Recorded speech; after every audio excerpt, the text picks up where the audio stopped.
A row of dead classic cars, sold for scrap by a billionaire widow who wanted them gone before anyone asked questions. Isabel Whitcomb watched a single dad load them onto a rusted flatbed and called it garbage removal. What she didn't know was that one of those cars was hiding a document that would unravel 40 years of her late husband's carefully built empire. Stay to the end for what was taped inside that glove box. If this one gets you, hit like, and tell me where you're watching from. The Whitcomb estate sat behind iron gates on 11 acres of manicured hillside, the kind of property where even the gravel driveway looked expensive.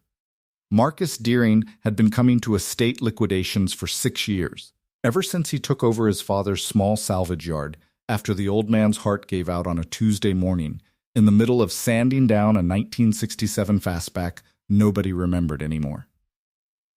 Marcus bought what nobody else wanted: rusted-out shells, engines seized solid, cars written off as scrap, and either restored them slowly on weekends or parted them out for enough to keep the lights on. This particular liquidation notice had specified 11 vehicles from the late Harold Whitcomb's private collection, all listed as non-running, all priced at scrap value, all needing to be cleared from the property within the week. Marcus had submitted the only bid. He arrived at 7 in the morning with his flatbed, the truck's faded paint and rust-eaten wheel wells looking almost apologetic against the estate's marble fountain and manicured hedges. Isabel Whitcomb stood near the garage entrance in a charcoal coat despite the mild morning, flanked by her late husband's stepson, a sharp-suited man named Grant Ashworth, and an appraiser holding a clipboard like a shield. "This is the buyer?" Ashworth said, not bothering to lower his voice as Marcus climbed down from the cab. "A truck that looks worse than the cars we're selling." "He submitted the only bid within our timeline," the appraiser said quietly. Isabel said nothing, watching Marcus with the flat, unreadable composure of someone who'd spent 30 years learning not to show what she was thinking in front of staff. "You understand these vehicles are being sold as is," she said finally. "Non-running, scrap value only.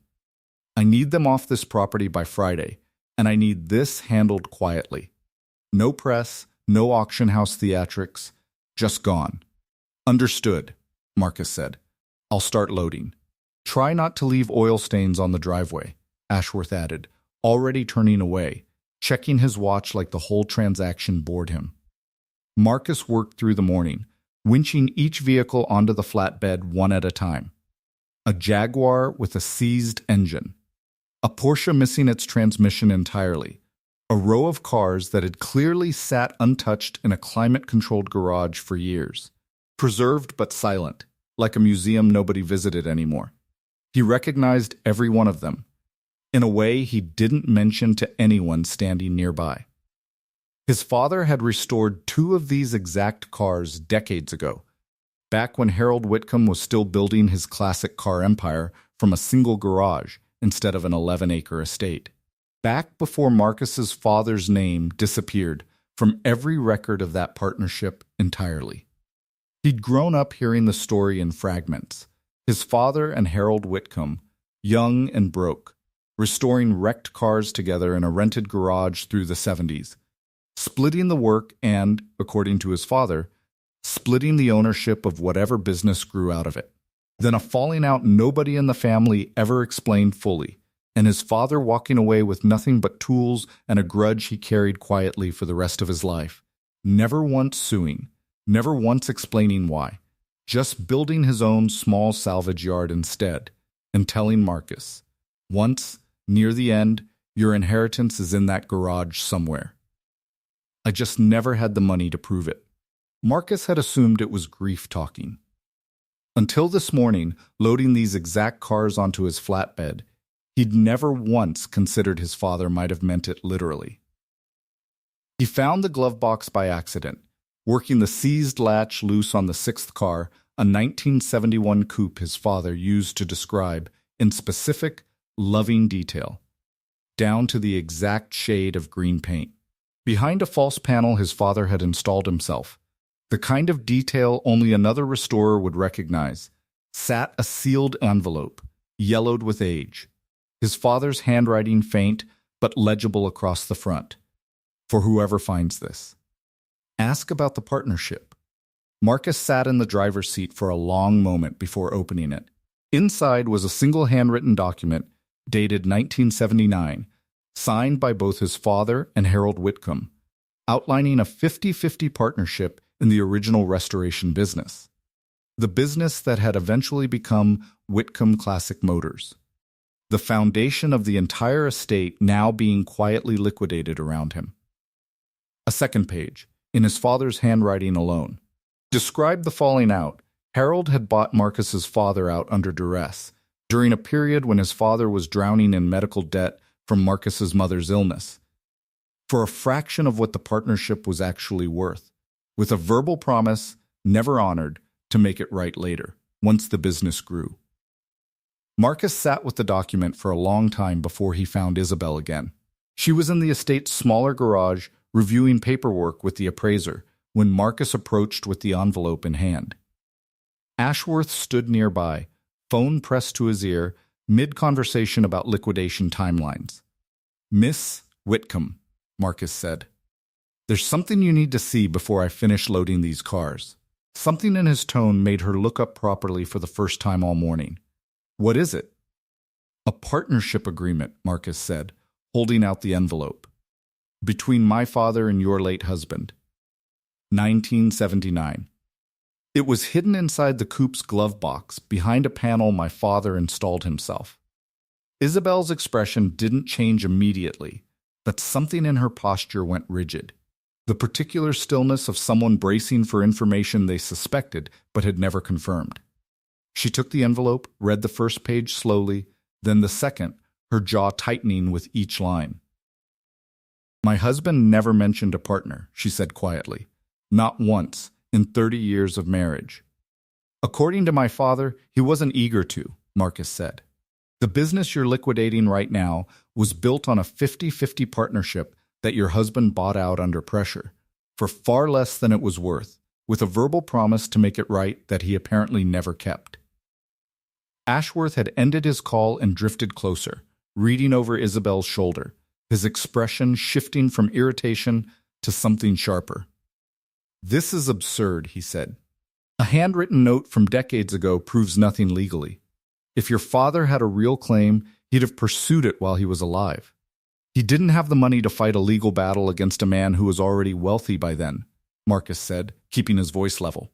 "He had medical bills instead, and a young son, and a choice between fighting for what he was owed or keeping food on the table. He chose the second one.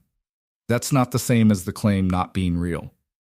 Isabel turned the document over in her hands, reading it a third time, something working behind her composed expression that looked, for the first time all morning, less like control and more like genuine uncertainty.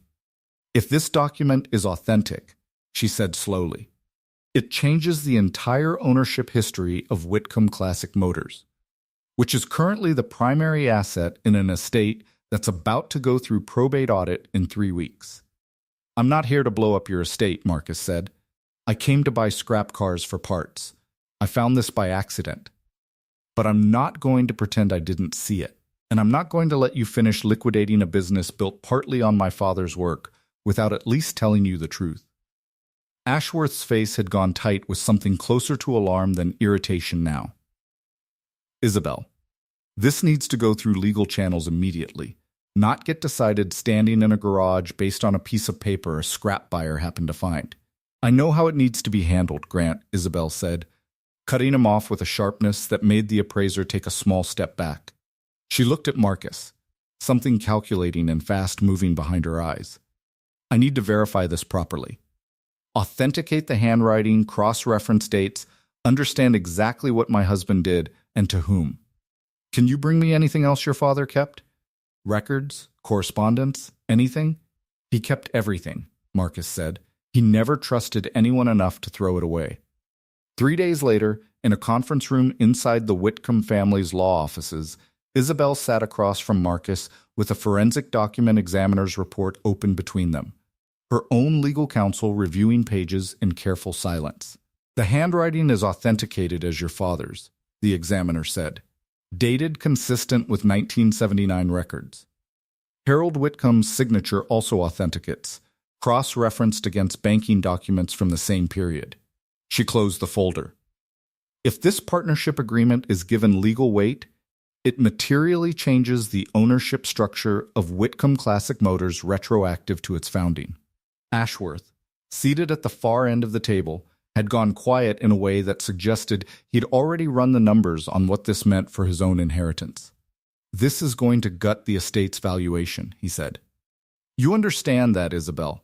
If half the founding equity in the company legally belonged to someone else this whole time, then it belonged to someone else this whole time, Grant," Isabel said, her voice steady, tired, and entirely without the coldness Marcus had first met on the estate's driveway.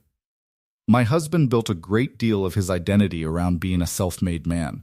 If that identity was built partly on quietly erasing his actual partner during the hardest years of that man's life, then I'd rather know that and correct it than spend the rest of my life defending a story that was never entirely true."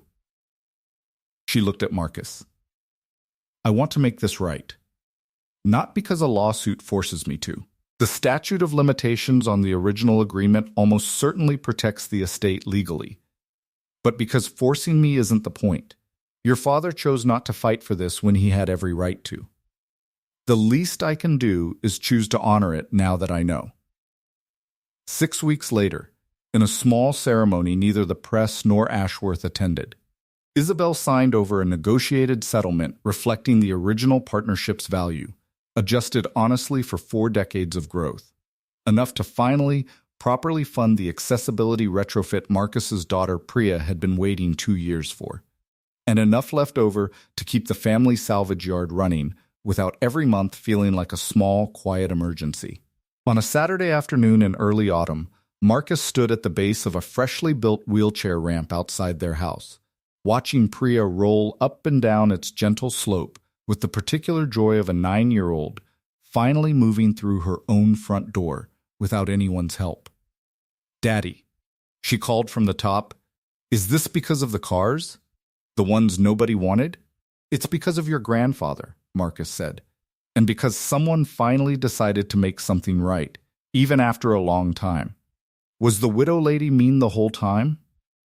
"No," Marcus said, thinking of Isabel's face in that conference room, the particular exhaustion of someone choosing honesty over a comfortable story.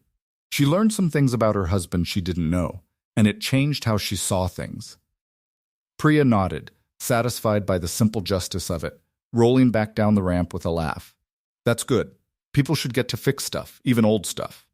"Yeah," Marcus said, watching the late afternoon light stretch gold across the new ramp's clean lines, feeling something in his chest finally settle after a lifetime of carrying his father's quiet, unspoken grief.